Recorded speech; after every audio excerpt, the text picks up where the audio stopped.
Are there parts of motherhood that did not come naturally? Do you feel overwhelmed? Are there secrets you wish you knew in advance about the motherhood journey? Could you use a place to cope with motherhood, laugh your woes away, and lighten the mommy guilt? Welcome to Toward Finding a Mom Life Balance.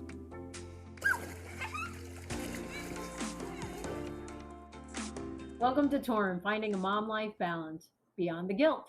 We're your hosts, Athena. And memes, Hi Torn Tribe, welcome back. Welcome back. And a part of the series, Beyond the Guilt, we're looking at a couple different aspects. And today's episode is all around who are we? And what I mean by that is basically who are we, the we there being the parenting unit, raising your children. It's a hard thing to come to, and there's a lot of emotions and a lot of unsaid words and said words with this category. So we're excited to jump on in with you. I never realized how little I wanted to articulate my thought process on decisions until it had to do with a whole other human's life. Like, there's one thing of like, how are we dividing finances? How are we dividing things around things that have to get done, right? Because certain things just like you kind of leave it to like whoever got stuck with this. Like, oh, you ran out of TP, you ran out of soap, you were the last one with toothpaste. Good luck. I hope there's some in the pantry. um, but when it comes to another entity, like it's separate from you, but it's related to both of you. And then there's so many different dynamics. Parenting together, co-parenting separate households, co-parenting with children from, like it's not, my family's not really a blended family, but kind of a blend. It's like a remix on a blended family. Um, so much to consider when you have to like think it, feel it, analyze it, take it to the drawing board together, and then actually do something. And some of these things don't give you a lot of turnaround time to make those decisions and like live who you really are. Yeah, I think parenting, I guess because we didn't really see it modeled out as like a ongoing conversation. At all. Like it seemed like our parents knew that mom cooked and cleaned and organized and made sure everybody had their head on straight and went to school with clean underwear. Meanwhile, dad was it was known he was the working guy and provided financially, but that's about it. Is that he went to work and mom divided up the finances. So their roles seemed very clear cut, and there wasn't like any overlap or miscommunication on who has what.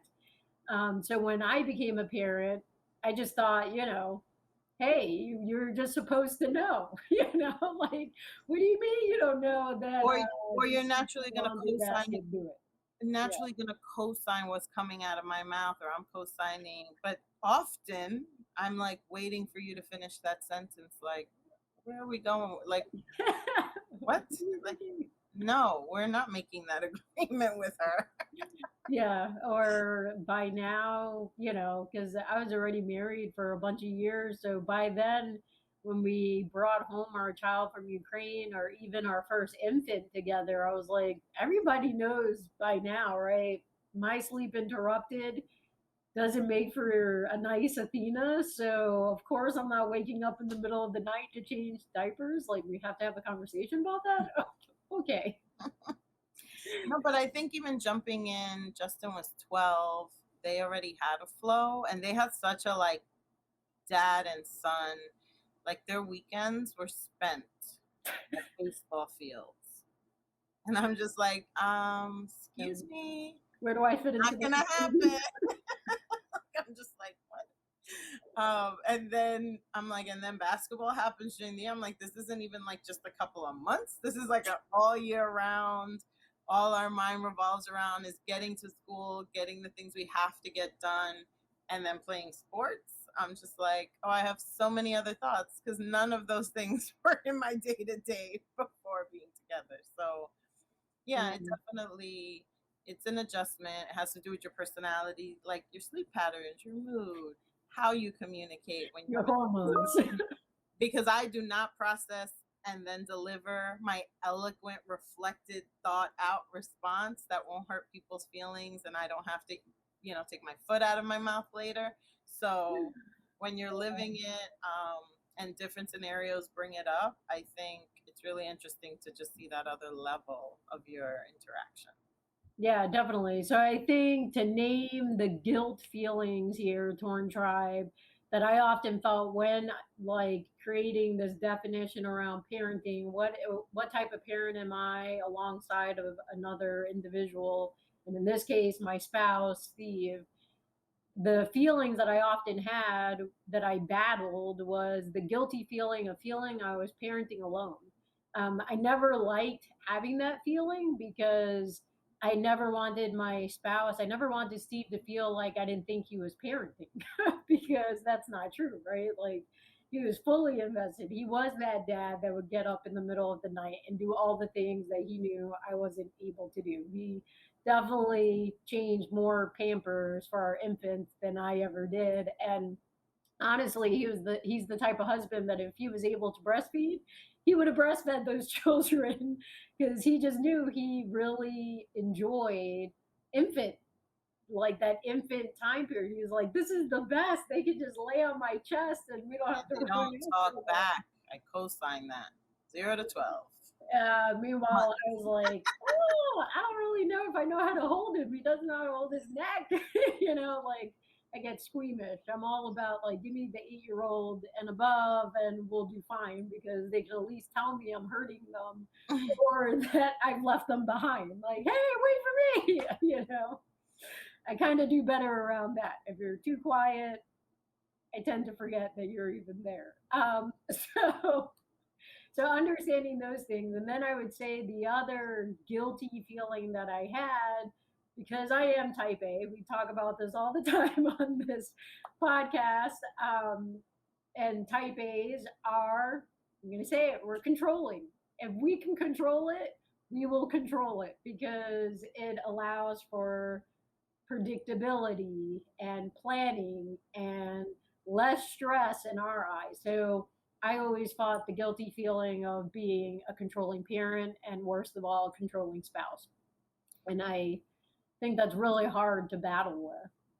I think it's very humbling that Athena can say she didn't want a parent alone and didn't feel, because I am the one who kind of like in a fit. It's just like I have to do everything. And that's my response to even the control aspect, is that I've never and despite that it's like part of like my role in my career now, I've never wanted to be the tour guide. I've never wanted to be the one planning the event. I'm fine with like I'll help. I'm a supporting role, but what came into the picture with parenting is that if I wanted it done a certain way, or my goal was for it to be executed with certain little things, I had to like take that, put on that cap, with everything that came with it, that I couldn't micromanage someone else into controlling. And then they weren't my paid event planner, wedding planner, like it wasn't going to function that way. If I was going to let go of the reins, I was going to kind of have to be silent. And then I found the rub. So, and in the parenting alone, for me, it's when it comes when other circumstances impose that, right? Because it's also in education and kind of in collaborating with others, there's often like a communication about what's my strength and what can I do, but you don't really have that choice sometimes. Sometimes you're the one with the schedule that allows for the drop off and pick up. And sometimes you're the one with more time, I get more time off. So there's always the like, what are you complaining about? You also get this like 6 weeks, or you have a full week for this, holiday or break or whatever it is. And that kind of always will trump who can do more appointments, who can, I still haven't figured that one out, how to like book myself up on some other levels. So Torn Tribe, feel free, invites, social events, interviews, bring us along, and then I can kind of like shirk some of those other things they want to put on my plate. But having to except that it was important to me what it looked like, that I couldn't kind of come away from day-to-day routine or milestones and say I'm going to be happy with what someone else chooses. That I really couldn't, that didn't settle well. So it was just like, well, I think the bar there, yeah, I think the bar there changes the more children you have, the more humbling it becomes, because a lot of people will say, and this is how I got into the other side of the guilt of no longer feeling like, hey, I'm parenting alone.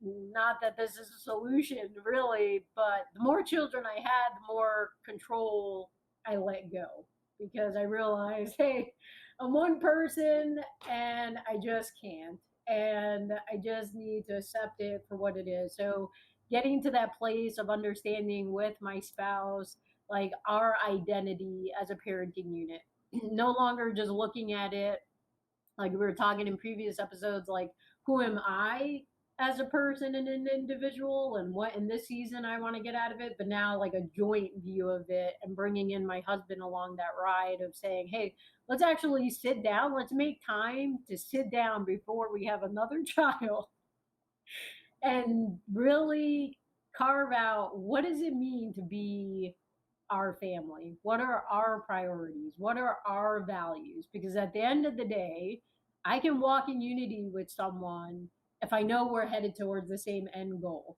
And that unity doesn't mean sameness, right? So he will never clean the bathroom the same way I clean the bathroom. And I definitely will never fold laundry as beautifully as Stephen Ramsey folds laundry. But the end goal is clean clothes, right? And a clean bathroom. So I can compromise with that as long as we're headed towards the same thing. And if our end goal for our four sons is to raise up men that are able to stand up on their own 2 feet and provide for themselves and have an identity that they are chosen and worthy, you know, then we've achieved our goal together. So to get beyond that guilt torn tribe, that is the first thing me and memes would say. It's like have that open dialogue conversation and really establish, verbally communicate, get it out of your mind. And even if you need it on paper, because some of us are like visual, what is that parenting unit look like? And I think you can do that even if you're not parenting in the same household, even if you have to co-parent with someone that you're separated from, and sharing custody of the child. definitely. I think it leads to what we were discussing about like getting what's internal out, right? We have to like name, art, articulate, and those are conversations that might take a while, and that in each phase you might feel differently after the experience, or you might have had takeaways that made you like reevaluate what you want to prioritize. Like I have those moments in the middle of seeing what I asked for happening where I'm like, didn't really think about what I asked for. Wait a minute. It's like, hold on. Do I say it right now? Do I wait until the next time we have this conversation? Yeah, it also depends on your child, right? Because you might have a child that you're like, all of a sudden it's a game changer. I would say that was our number three. Our child number three, we thought we had our priorities straight, and then he came.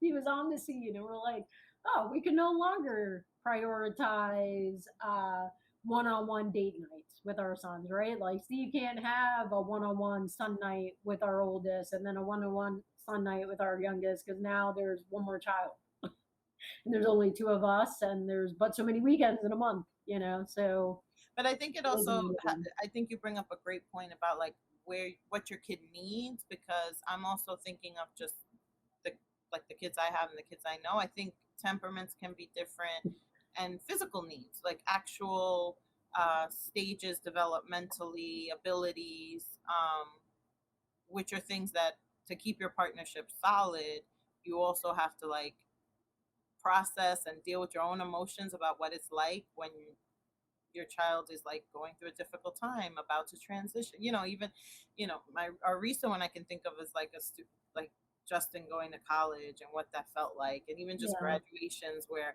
like my epiphany was very different, and then I get the revelation that's like, well, I had my personal moment and broke down on my way back from work or on my way to work, and I'm just like, really? And I had like Yeah, I I didn't see cry it alone. coming. I'm like, did you see it coming? For I didn't even see that coming. Not at that moment, you know. I'm like, we still have the drop off at school so far off, and it's like no. No, So you cry the whole way through. You just don't tell anybody. and recognizing um, that they're each so different, and so that even when you have mastered something for one, you know, it doesn't Yeah. necessarily fit for the other, and how you both feel as you did it for each one, it's going to change. So revisiting, definitely. But I think also our kids, I really do believe that journey is a relationship that like teaches us so much about ourselves. I've always said that about my classroom, and I definitely feel it about parenting. It's like if you have something you need to work on personally, you get these little messengers, these little angels and prophets that get sent to your life specifically to teach you to push those buttons and to teach you a different way, a different approach, or that you have to figure it out, right? That the phase of your life to work on that thing about yourself has arrived. And if you don't, you know, you'll probably regret it a little or suffer through. Yeah, you gotta love it though when your little people are like, "But you're an adult. Why haven't you figured it out?" Well, let me tell you, child. Yeah, and that Being your an partner's adult in a doesn't mean different place. anything. Yeah, and that your partner can be in a completely different place. They could be in a good Yeah. place with something that you're working on and vice versa. But so much of the communication. So we talk so much about how to get beyond the guilt because that's it's going to be there, right? Like a lot of our series is to confirm that there are things no one tells us about that aren't really highlighted strong, you know, in dense chapters of a book about um, what you feel on this journey. But to get beyond it and manage it, like I think communication is a huge one. Yeah. And so part of that communication, because this is often really hard to do, because I know we don't prioritize most of the time our like me time or creating boundaries for space to do nothing. Guilty, guilty, guilty of jam packing a schedule. And so there is one thing that me and my husband have done, and it means I know you know do this too, is create space to communicate and reflect on our parenting together. I think that's huge because it will infiltrate that pivoting and shifting for each child of what parenting style you're going to have for the next season. And like as you go through the different seasons of life, like we're entering school now, crying out loud. I can't believe I Again, have the sophomore and the fourth grader. I hate fourth grade towards drive. I don't, it's a, I blame it on my childhood. I hate fourth grade. You know, teacher, who you are out there that made me hate fourth grade. But every time a child gets to fourth grade, I have a panic attack and anxiety. And I'm like, I can't be a fourth grader again. And Steve always has to like talk me off the ledge and be like, but you're not the fourth grader again. It's your son. I'm like, yeah, but I don't want them to feel dumb and stupid and like all these things. And it's too much. Like fourth grade, so much pressure. Anywho, so we got a fourth grader and a first grader who doesn't think he needs first grade. He's learned how to read and do math, so he's got life. You know, and a preschooler that wants to be in first grade with his brother and keeps telling his brother, one day I will be in the same classroom as you. uh-oh. Watch out. Does the oldest recognize what that implicates? You know, he's like, no, you won't. I will purposely make you get the answers wrong on a test. So they got their plans. But it's setting aside, I think it's so important that we set aside, we create the space to reflect and communicate. And I think there is a difference between reflecting and communicating. Reflecting encompasses being quiet. So silence your mind, silence the what ifs and the worries and the oh let me tell you you know attitudes, and getting your mind to a place where you're able to actually listen not only to your spouse or your partner or the other person co-parenting with you, but actually listening to God, because I feel God has a lot to say about parenting. It's the one relationship that he constantly talks about with us. He sees us as children. So if we are his children, then therefore he is a parent to us. So he has a lot of thoughts about that relationship. And there's one verse in Ephesians that talks in chapter 6 that talks all the time, and it's directed to fathers, but I often apply it to myself because I know that I do it to myself, and I definitely do it to my children. And it says right after it talks about children obeying and honoring their mother and father, it says, fathers, don't provoke your children. Don't make life harder on them than it already is. Don't give them measurements that they can't live up to, right? And being that I'm type A, being I'm super competitive, I'll admit it. And I'll save the story about pregnancy and how I got competitive there, but don't do it. It's not a place for competition. Um, I often set the bar a little too high for myself because I'm always thinking that I'm not doing enough. I'm not achieving enough. I'm not challenging myself enough. So, it's like, oh, my husband ran a marathon. Well, I even contemplated an ultra marathon. Like, no, no reason to. But the same thing with parenting. Like, don't set the bar. And just because one child did something at a certain age doesn't mean the other child needs to do the same. And working with my spouse to figure out how to communicate that right to our children, because being that I have four sons, the male ego is very real in our household, and that competitive nature is tense. Like, you can smell the competition in our house because there's always someone competing to be the alpha dog, and making them realize that being the alpha dog doesn't mean sameness. It's walking in unity to the same purpose, right? So block that time toward drive to sit with your partner, reflect, be silent, and then communicate. I would just echo that reflection is not really hardwired into us. If you haven't made a practice, or you haven't been encouraged or seen a model of someone taking the space. And so whatever that thinking back is, if for you it's like last week, if it's a 6 months, a year, quarterly, whatever it is, I would say thinking about how you do that for yourself, and then thinking about how you do that together, because I think both of you could either come to it at a different stage of comfort with looking back. And it's not you're just looking back, right? Because it's not looking back for fault, or not looking back for error, but taking time to think about how it went, how you felt.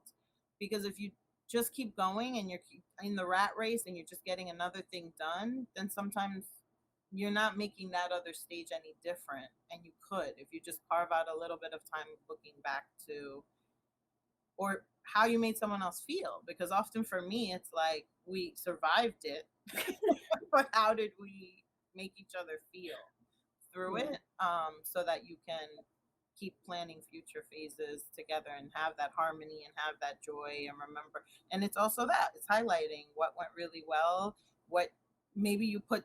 For me, I've often like put a lot of effort into something, and at the end, I tell the Twin Tribe all the time, I am not going to put a lot of energy in things that very easily can just, like, my balloon gets deflated because you're in tears for something that I did like all the extras for and planned and carved out, and had to drive myself crazy to get this to happen. And it's just like, the kid is in tears, your partner's like rolling his eyes, and it's like, what did we do all of this for? Like, what's the memory we're getting out of this? So, and wherever you're entering it, I would just say taking that time to reflect together and have a conversation about it, because maybe you'll make each other recognize things that you didn't before.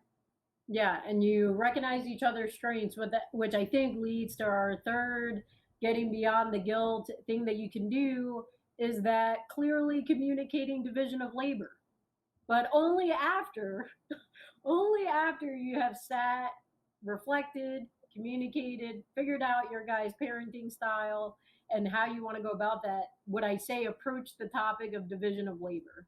Because if you haven't done any of the other things that we're recommending, that division of labor conversation's gonna sound unfair.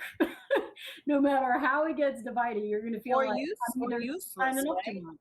Yeah. If making sure that PJs are paired together and in the pajama drawer is not important to your partner, you're the Charlie Brown teacher. You're like, wah wah wah. And if you don't like for me, some of the executive functioning things, like, oh, is so great at making sure he has thought about what the 3 meals of the day are. And sometimes I'm like, what?